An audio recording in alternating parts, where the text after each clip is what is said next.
Hello, everyone. Welcome to the latest episode of the Stigma-Free Voices podcast.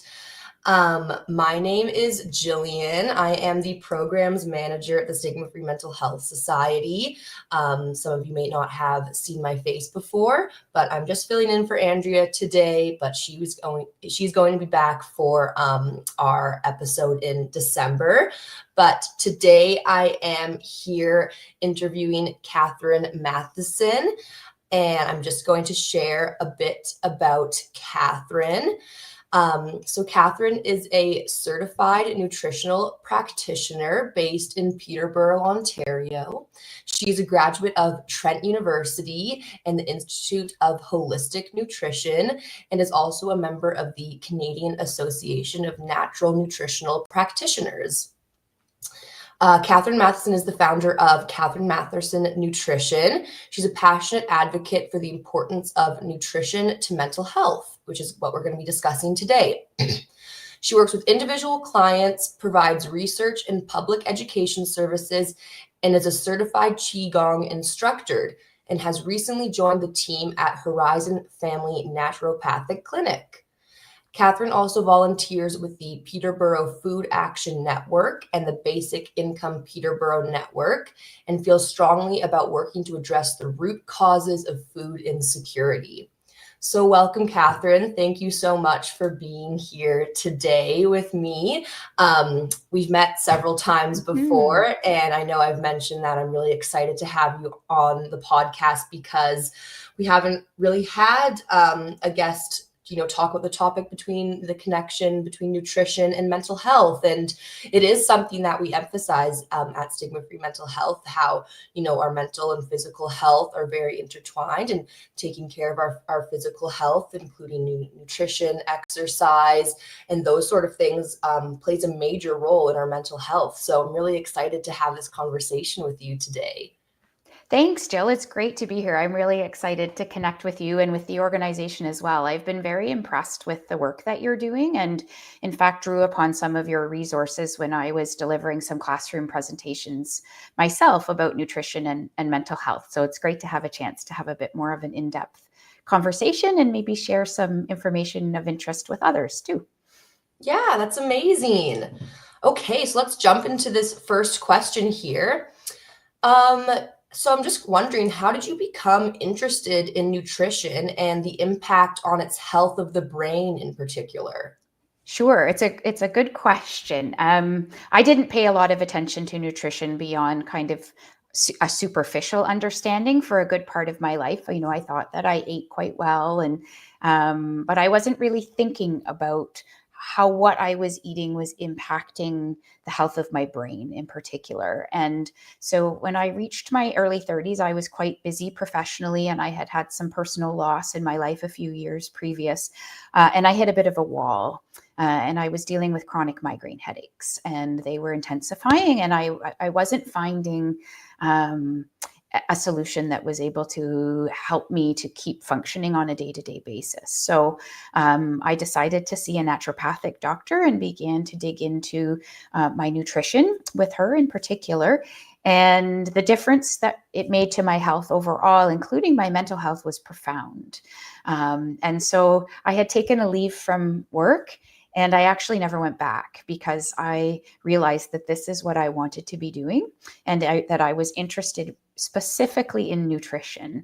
And so I explored for a little while and found that the Institute of Holistic Nutrition might be a good fit. And at 37 years old, kind of started this new journey and went back to school at 38. And it's changed everything for me in terms of my career trajectory, but also most importantly, my own mental and emotional health. And that was somewhat surprising to me because I had a very narrow idea of what I would be doing maybe to address my migraines. And when I started digging in with the naturopathic doctor, I realized there was a lot more that I could be doing to support the health of my brain. And as I did that through the lens of trying to address the headaches, other things started to improve considerably. I've never had a diagnosed mental illness, but my mental health has always been something I've needed to, and I think it's the case for all of us, but some more than others. We are aware that it's a constant process of refinement, and that our mental health maybe needs a little more ongoing attention. And I hadn't maybe really thought about nutrition. And all of a sudden, some of these behaviors and coping mechanisms that, people would just attribute to my personality, or to anxiety, not diagnosed anxiety, but anxious behavior, they began to slip away. And there were other things I was doing in addition to nutrition, including exercise, improving my sleep, that whole holistic approach. But once I started to understand how nutrients work in the brain, I could really make the connection between the changes I was making and the improvements I was seeing in my mental health. Yeah, that's amazing. That's a great story. And yeah, it really is. We do know that, taking care of mental health, it is a holistic approach. There is multiple factors that go into it, but how much nutrition can really impact our mental well-being. And I also love how, you included that, you kind of discovered your passion and interest for nutrition later in life. And it just goes to show that you can really, pursue anything and start a new journey at any point in your life. So that's really inspiring. Thank you for sharing. Oh, thanks. I do think learning is a lifelong process. And in terms of the health of the brain, if we can keep learning and taking in new information, that's also really good for our Yes. long-term cognitive health. But I recognize too that, it's sometimes people aren't in a position to kind of make a massive transition from one career to another. So there are incremental things too that we can do, I think, to kind of change our trajectory a little more slowly if there's something we discover that we're really passionate about. Yeah, absolutely. Thank you so much. So, next question is, can you explain a little bit the role that nutrition plays in the health of the brain? Sure. So the brain is an incredibly energy intensive organ. So it relies on a steady supply of glucose primarily, to function and to create energy. Making sure we're getting access to carbohydrates that are coming from whole food sources, so that we're not kind of putting the brain on a roller coaster whereby our blood sugar is spiking and dropping. That's having an impact on brain function. And in fact, hyperglycemia, which is low blood sugar, can also be linked to changes in mood. And we know that even from our own experience, sometimes at a more basic level, that if we feel our blood sugar drop or we haven't eaten for an extended period of time, we can sometimes feel a little more stressed. There's that commercial for a particular candy bar, which I won't mention on here, that's they coined the term hangry, right? And that part of, but the irony about that is that actually, if you eat something like that, you're continuing the cycle, because you're causing that higher spike in sugar. So really bringing in whole foods and whole forms of carbohydrates are really helpful. But the structure and function of the brain also relies on healthy sources of protein. And so we know the basic breakdown constituent of a protein is called an amino acid. And I was shocked to learn, because I'd never really paid attention, that amino acids like tryptophan or phenylalanine, which are called essential, that means that we can't make them in the body. We have to obtain them from food. They are the precursors to things like serotonin and dopamine. And so adequate protein is really important to the creation of neurotransmitters. And in order to get from that basic amino acid to the neurotransmitter, we also need a whole host of vitamins and minerals. And so a lot of the conversation right now, and rightfully so, talks about gut health and the importance of a healthy gut microbiome for the functioning of the brain. And that is absolutely true. The gut microbiome plays a number of roles that are connected to the health of the brain. But we also need to ensure adequate intake of certain vitamins and minerals. And for some of us, that may mean that we need more than another person in order to run those metabolic pathways that support everything that's happening in the brain. We also really need healthy fats from a whole food standpoint, because the brain is made up of fat. And so we need to ensure that we are providing it with what it needs from a structural standpoint. And those essential, again, that word meaning that we can't make it in the body, those essential fatty acids like an omega-3 fat are really important to the integrity of our cellular membranes. So when we get really specific in nutrition, we're looking at what's happening at the level of the brain cell. And we know those omega-3 fats are also anti-inflammatory. And one thing that can be difficult for the brain is if it's dealing with an increased inflammatory load, right? So we want to include constituents from food that are going to help bring down that inflammatory load too. So nutrition is really important to the structure, the function, and the utilization of various processes within the brain. And I could go on for the whole rest of the podcast just about that, but I think I'll leave it there. And there are other people digging into the research in a really meaningful way who have written books and have a lot of online information too. Yeah, that's really fascinating. Thanks for sharing. I didn't know, the science behind it. That's really cool to learn. And the fact that there's things that we don't naturally produce in our body that we still need to get. I didn't know that. So that is absolutely fascinating. Thank you. Thanks. So how would, suboptimal nutrition affect our mental health?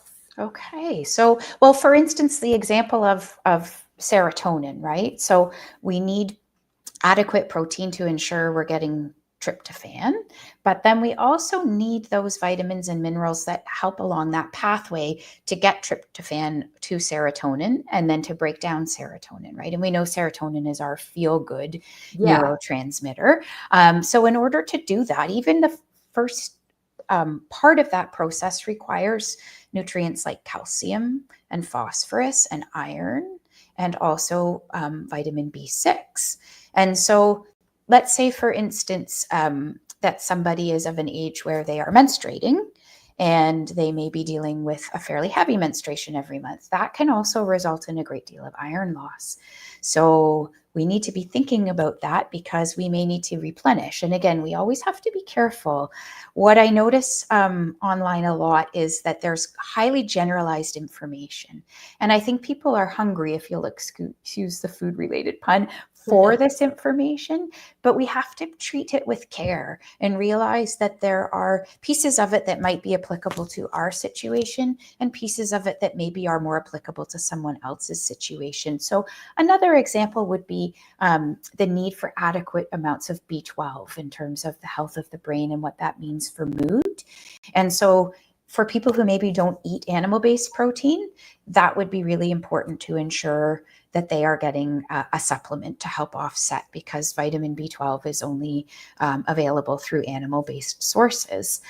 Other people may not be absorbing that B12 as well. So even if they're getting enough to eat in terms of sources of B12, there could be an issue with absorption, which again is very different. So each person's situation is going to be unique. And if we have a sense of the whole host of potential factors that could create a need for greater nutrients, then we can begin to critically evaluate. And that includes people's genetics as well. I'm really interested in nutrigenetics and nutrigenomics, and that's basically personalized nutrition. So understanding how our DNA shapes how we interact with our broader environment, and also how the foods we eat, how they can affect gene expression. So we're not talking about genes in this context that are predictive of a certain disease. That's a different treatment of genetics.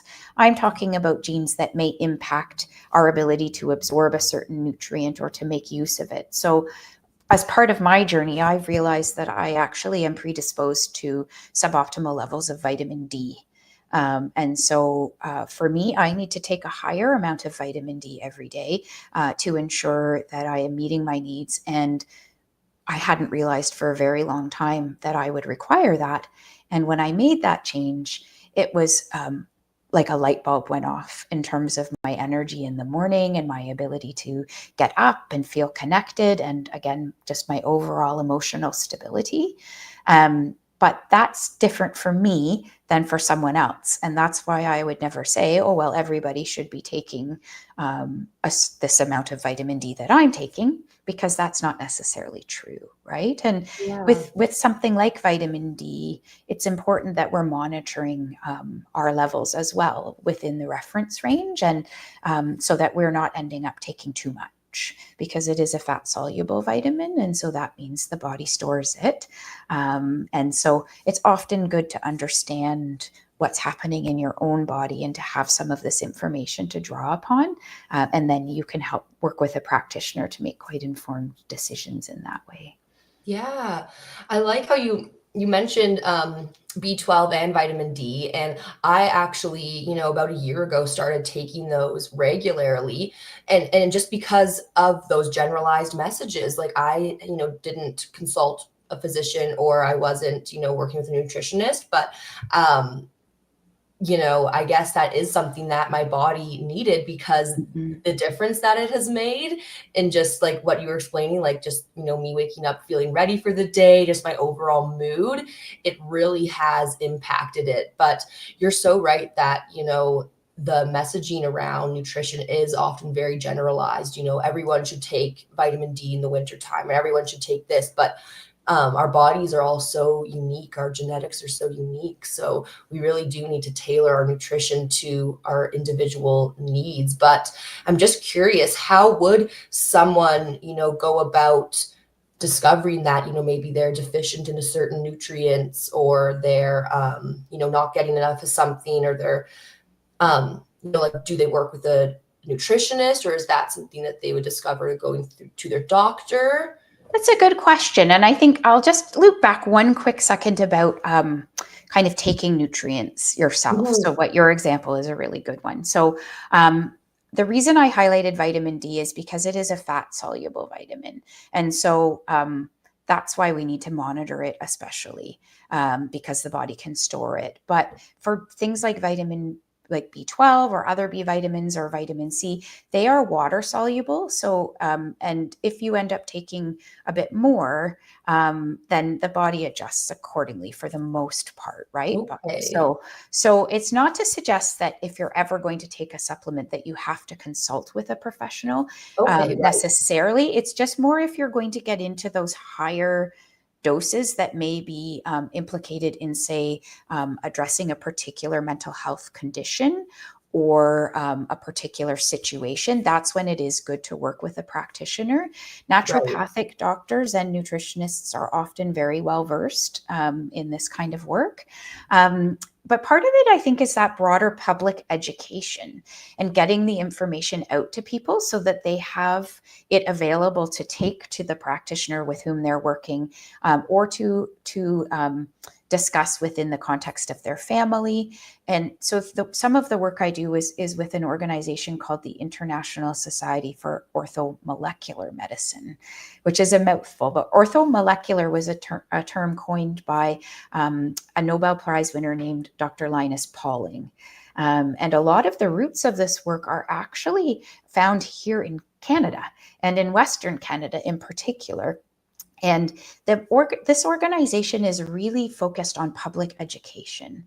And so some of the work that I do with them is to make available on their website and through webinars and other professional learning opportunities and public learning opportunities is information about particular nutrients and how they may affect the health of the brain, and what the optimal levels might be. Like, many nutrients have what's called a tolerable upper limit. And that upper limit may look different than what we know traditionally as the RDA, or the recommended daily amount.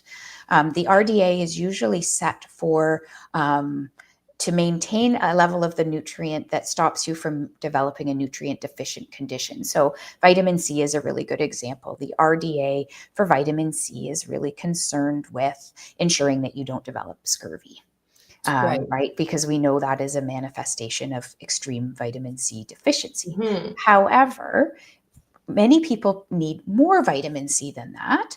And so part of it is understanding, looking at the person's diet, looking at their DNA, and whether there's a genetic predisposition to low vitamin C, looking at their environment in its totality to understand if there are other things that could be taxing the body in terms of stressors. So even toxicity, right? If we're in a work environment or a living environment where there is a greater level of exposure to toxins, that can increase the need for nutrients. So with something like vitamin C, the sign that you have taken too much is that you begin to have diarrhea, to be quite honest. And that with your bowel tolerance gives you a sense of when you've reached that threshold. So, but as opposed to vitamin D, where you see the storage happening in the body, with vitamin C, it's water soluble. And if you're taking it in divided doses, then the body is going to be flushing out what it doesn't need, which is quite often why people say that there isn't a need for higher doses of these vitamins, because in the end, they're just going to come out in the urine. But that's where it depends on the individual, right? So in my case, again, inflammation and oxidative stress, which if we think about like rust on a vehicle in the wintertime, right? That's oxidizing. So the body is always undertaking metabolic reactions that cause oxidative stress. And it has its own system to help with dealing with that. But sometimes there's a little bit more help needed if the system is imbalanced, right? If there's too much rust happening, too much oxidative stress, and not enough of an antioxidant response. So vitamin C is a strong antioxidant.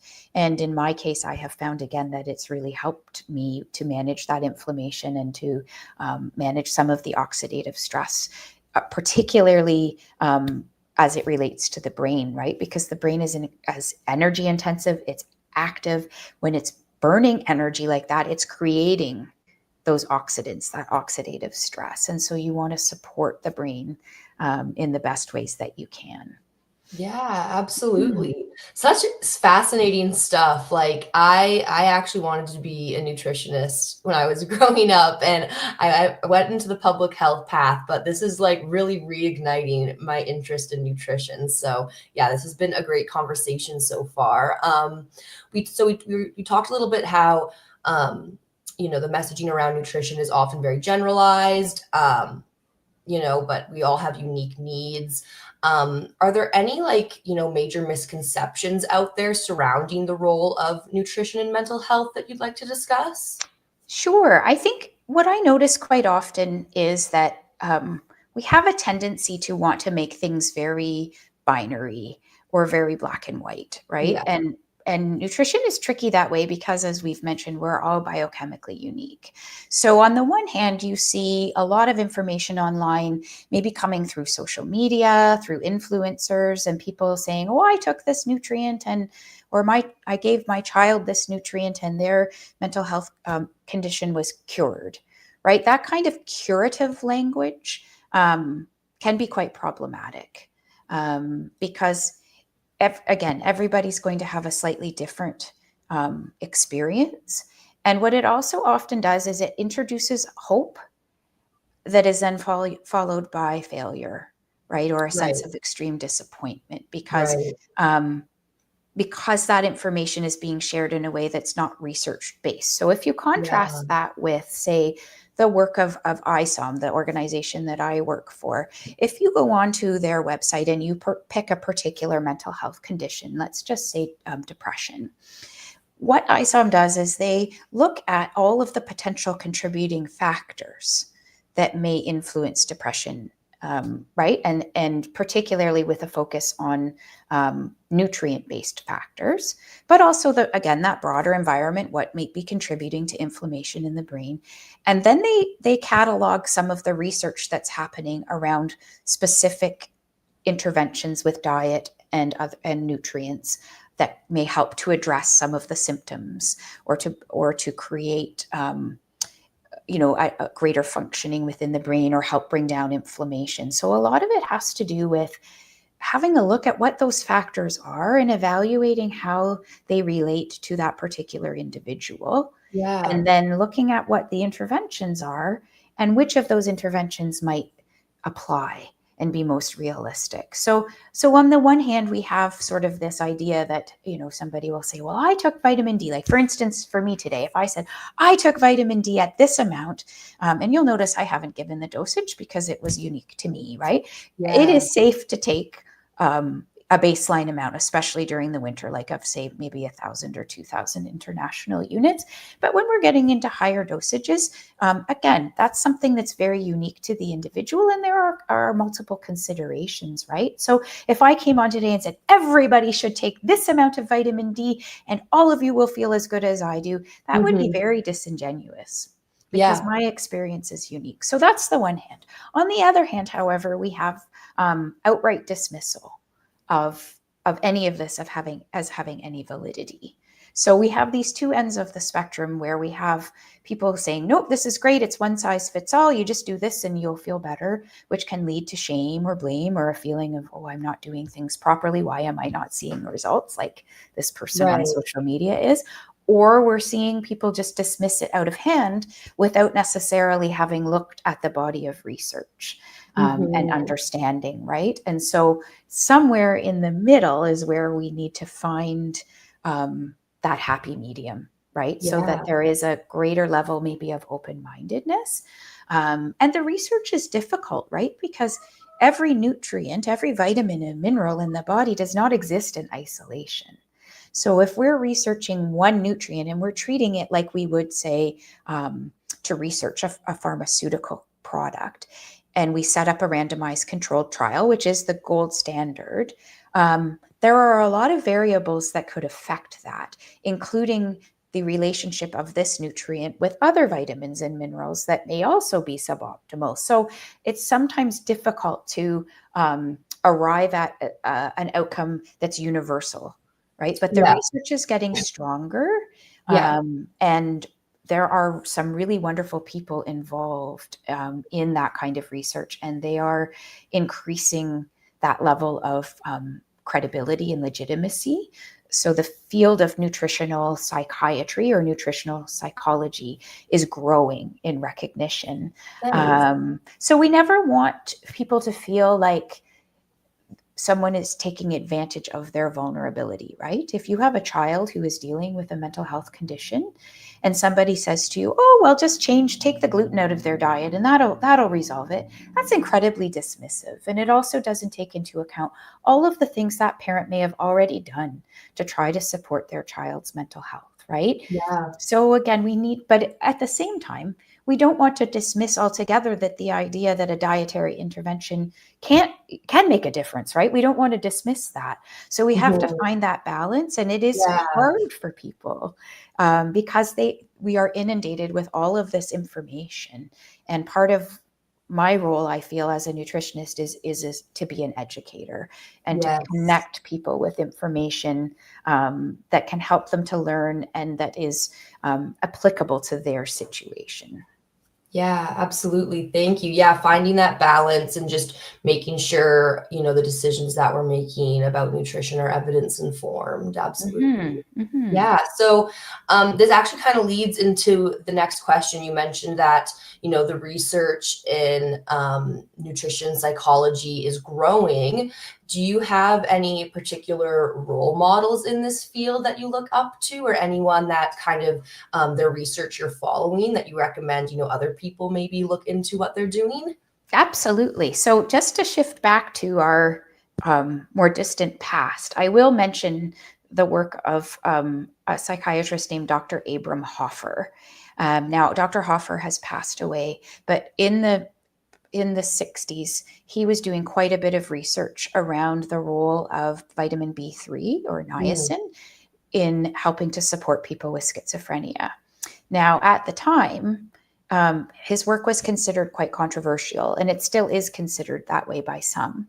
But I sort of think the more that I read and look at what he was doing, and actually his archives are at the University of Saskatchewan. So if you're like an archive geek like I am, because that's another hat that I've worn in my career, it would be interesting to go and have a look at his papers. But at any rate, he was, I think, quite ahead of his time. He was also working with other substances that we now see gaining greater legitimacy through work at Queen's University with things like looking at things like LSD and how that can support certain mental health conditions. So, but at that time he was quite radical, right? And so now we move forward, and I'll park the stuff about Queen's. That's not nutrition related. It's outside of my scope, but only to make the point that we're now seeing greater interest and legitimacy attached to this kind of work. And so in terms of contemporary role models, I follow the work of Dr. Bonnie Kaplan and Dr. Julia Ruckledge. And Dr. Kaplan was at the University of Calgary for many years. She's a professor emerita at the University of Calgary. And Dr. Ruckledge studied under Dr. Kaplan. And so we have, again, this wonderful Canadian connection. And Dr. Ruckledge has gone off to conduct research and done a lot of work out of the University of Canterbury in New Zealand. And so they wrote a book called The Better Brain, and it's excellent. I would highly recommend it. It's very well researched. It's very measured. So you're not going to see these extreme pronouncements about a universal solution for everyone. It's grounded in the research that's happening and continues to take place.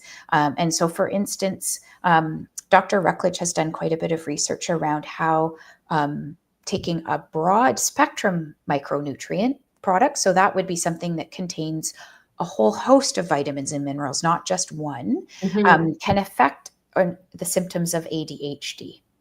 And so in that instance, they were seeing, one study has demonstrated significant benefits in terms of inattentive symptoms. So they're really doing the work at that evidence-based level. And Dr. Ruckledge has a number of people working with her as well. And there are people working all over the world doing this kind of research. It doesn't necessarily receive a lot of attention or as much as it should, right? And that's where, and again, it's never to suggest, if I were to say, oh, a broad spectrum micronutrient is going to cure ADHD. There's a whole lot of things that are wrong about that statement, right? On a whole number of levels. But what we're seeing with this research is that some of the symptoms are improving, which means that the way in which that person's unique brain is functioning is improving. And that's the most important thing, is that we're supporting the health of the brain. And so that individual or those individuals in the study, for instance, are actually experiencing a healthier brain. And through that, some of the symptoms that may be associated with a particular condition that they have are beginning to be minimized. But that's a very nuanced way of expressing it. And we know that sound bites on social media. I'm not a very good social media person because you can't express these things in sound bites. It's impossible. You might use a soundbite to draw someone in, but this is very complex information and research. And so Dr. Kaplan and Dr. Ruckledge are two of my role models for sure. Now they both have PhDs and they are working as researchers. So I do not work in that realm, but I draw on their research to help inform the work that I do with clients and the public education work that I do. And another person who has been a tremendous role model is Dr. Aileen Burford Mason. And Dr. Aileen Burford Mason is an immunologist and cell biologist who has shifted her focus completely to nutrition. So she has also written some wonderful books, including one that is, I believe, called The Healthy Brain, which again looks at the importance of nutrition to the health and functioning of the brain. But it is actually surprising, if you are not involved in this world, the amount of research that is taking place and the number of people who are genuinely concerned and care deeply about finding ways to advance it and to help, again, improve the health of the brain, right? And so Yeah. those would be 3 people for sure. I did do a webinar with Doctors Kaplan and Ruckledge, and I can share the link with you. It is still Yeah. publicly available, and we did that in partnership with the CMHA, the Canadian Mental Health Association, our local chapter here in Peterborough, which was really great that they were willing to come on board as a partner. So if people want to dig in a little bit more, they could certainly click on that link and watch the webinar. And Dr. Aileen Burford Mason has been giving a series of webinars through ISOM, the organization I work with, and her last one is tonight. It's called the New Nutrition Series, and she's talking tonight about cognitive health. And the importance of nutrition for cognition. So if people have an interest in that, they can always look her up and look up ISOM, and see some of those webinars as well. But these are women who are really advancing the knowledge and the education that's available in the field. And so, and they're all Canadian. So to me, it's really exciting, right? That we can trace like this early work that was happening in Saskatchewan. And then we come all the way through up now, and we begin to see this groundswell, right? And it's happening in the United States as well, and obviously in New Zealand and Australia, all over the world. This kind of research is taking place because we're realizing that we need to find ways in which to support the health of the brain that involve nutrition, right? That it doesn't mean that other answers are wrong. It's just that we need to make space for more nutrition-related interventions. Yeah, absolutely. Thank you for sharing. I love to hear that it's, those Canadian women are inspiring you, and absolutely please share that webinar link with me, and we can find some way to share it, because I would be very interested in checking out that conversation. So, thanks. Yeah. So kind of pivoting a little bit, I want to talk a bit about food insecurity. So we know that, food insecurity is a very prominent issue all around the world. So can you kind of touch on how food insecurity is a concern in the context of nutrition and mental health? Absolutely. I'm just going to take a quick sip of water if that's okay. Please. Absolutely. And so when I must say that this is another sort of tension or point of interest to me, right? Because quite often a lot of the work that's being done in natural health involves having to pay out of pocket or having coverage through benefits, which is great, but not everyone has a job with benefits. And so, and not every benefit plan is going to cover natural health, right? Seeing a naturopathic doctor or a holistic nutritionist. And so when I was trained through nutrition school, we were taught about how we would launch our own business, which is good to be an entrepreneur and to learn about those things. But the idea is, if you're working in this context, that somebody is having to pay you, right? Yeah. And that is something that I struggle with, in part because first of all, I think this information needs to be available to people regardless of their ability to pay, including being able to drill down to this deeper level and understand what their individual needs might be. And second to that, then the recommendations that I might be making could also be out of reach for people from a budgetary standpoint. Like, if I'm suggesting, perhaps I'm seeing that somebody is dealing with a higher toxic load than their body can maybe handle. And we haven't really talked about the nutrition of detoxification, but the liver is the key organ. And it, again, relies on nutrients to do its job, right? So, again, some of us are not necessarily as effective in getting rid of substances that we're exposed to, right? So in that instance, I might suggest to somebody that they should try to prioritize eating organic food. Well, that comes right to avoid pesticide exposure and lessen that toxic load. But that comes with a price tag, as does a recommendation of a supplement or more than one supplement, right? So not only is the person having to pay to see me, they are then having to pay for these extra things that I've recommended, right? And for some people, that means, and I have met people along my journey where if I'm invited to an organization to speak, where they want to work with me, and it's just not possible. So we try to find a way to make it work, but you also can't put a roof over your head and pay your bills if you're always working at no cost, right? So this is a tension that practitioners in the private realm are facing all the time, I think. But this is a long-winded way of answering your question, because one way to promote greater nutrition in support of the health of the brain is to try to address food insecurity, because we know that the brain relies on a good source of multiple sources, a variety of whole foods, to get the nutrients that it needs to function as optimally as possible. And if people's barrier to food has to do with the fact that they can't afford it, then we are also denying them the ability to be as healthy as they possibly can. Right? And then we are seeing the cost of that downstream when people then are dealing with health conditions and having to seek medical care, which they may have had to do anyways, even if their diet was quote unquote optimal. So I'm not suggesting that it's that simple.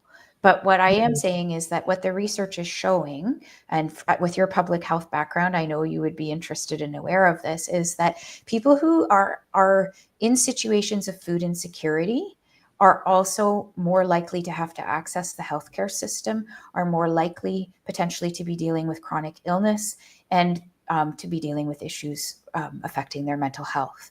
Now, part of that can be the stress that surrounds not having enough. That alone is stressful, which has a biochemical response in the body. But the other piece of it is if those vitamins and minerals and those proteins and healthy carbs and healthy fats aren't a part of this person's daily intake of food or their family's daily intake, that may also be impacting the health of their brain. So for me, I thought, well, I can't in good conscience be working in this realm without finding a way that I can get involved in advocating for food security.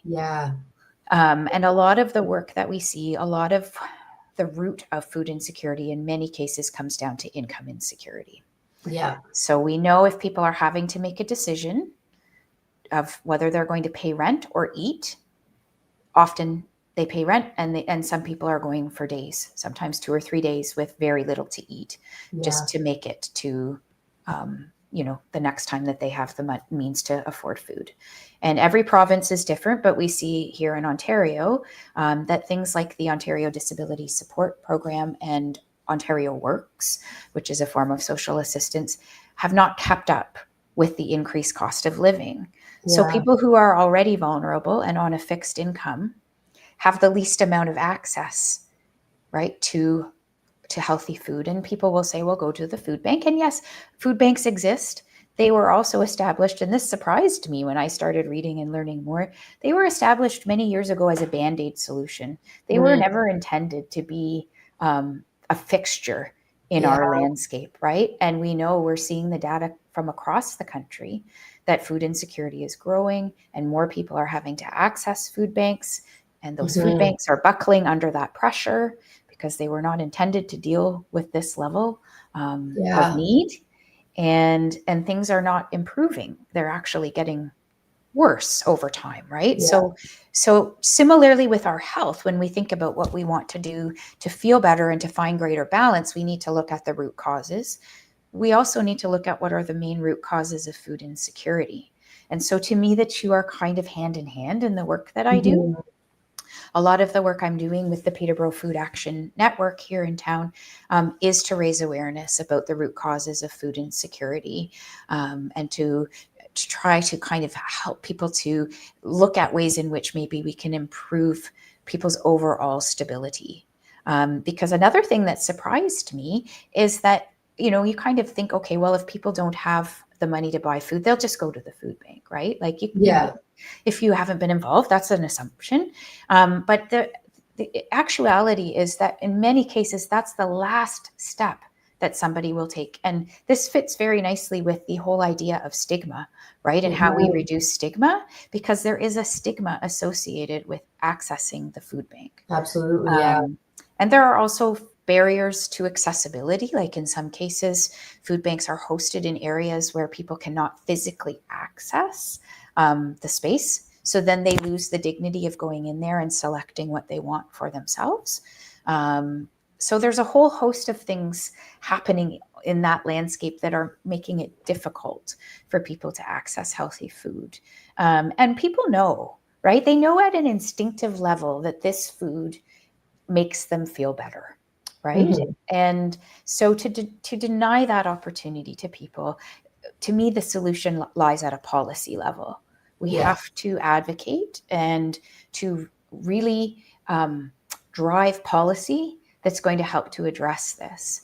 Because I Yeah. think the more proactive we can be, the more downstream, right? If people are looking at this through an economic lens, which is often what happens when we're talking about policy, if we are saving money downstream because we're seeing fewer hospital visits, and I don't know about where you are, but here our emergency room is inundated. And we Yeah. also have a shortage, of family doctors. So Same the thing here. system is under tremendous pressure. So if Mhm. we can begin to take proactive ways, and this again kind of plugs into public health, using nutrition to help people be as healthy as they can possibly be. Yeah. And that's going to be different for everyone too. And nobody ever deserves to be made to feel ashamed or like they're not trying hard enough. But if we can lift everybody up by helping them to achieve whatever their optimal nutrition is, then we're going to see a huge cost savings down the line. Yeah. But it involves that advocacy and that policy work. So that's the other side of some of the work that I do, more in a volunteer capacity, because I couldn't in good conscience run my business on this side and only be targeting a segment of the population that has the means to access healthy food and to access these kinds of services. Yeah, absolutely. Thank you so much. And I think that's an amazing, point to end off this episode on. I really want to thank you for sharing your expertise and your wisdom with us. This was an extremely informative episode for me, and I'm sure for everyone who's going to be watching this. So I really appreciate it. Please stay on the line. I'm just going to end the live here in a moment, but please stay on the line. And I just want to, thank you again for, being here today and sharing all this knowledge. It was very interesting. So thank you. Thanks, Jill. And I just send a message to anybody who tunes Yeah. in that, sometimes in this whole realm of things, there's this idea that if you're not seeing results, the fault lies with you, that you're Right. just not trying hard enough. And I think what I've tried to convey today, talking about food insecurity and our biochemical individuality, is that that's not necessarily the case, right? Yeah. So if you are out there trying to make these changes, keep going. Don't feel badly if it's taking time or you're not finding that you're getting the results that you want right away. You are doing your best, and that is really important and shouldn't be discounted or dismissed. So I just wanted to make that point because it is tough. I think sometimes if people say, well, I'm doing everything that's been suggested to me and I'm still not seeing a change. Right. And then the generalized response is, well, then obviously you've not done what you're supposed to do. So keep trying. Don't give up. There's lots of things that we can do to work together to improve our health and our mental health in particular. Absolutely. Thank you for sharing that final message. That was amazing. Thanks. Okay. I'm going to end the stream. Thank you everyone for tuning in, or if you're watching this episode in the future, you can, find it on our YouTube channel and also on our website. Thank you so much for tuning in and listening. And you can find other resources related to mental health and nutrition on our student mental health toolkit and also on our website at stigmafreementalhealth.com. So thanks again, Kathryn, and thanks everyone for tuning in. Thanks, Bye. everybody.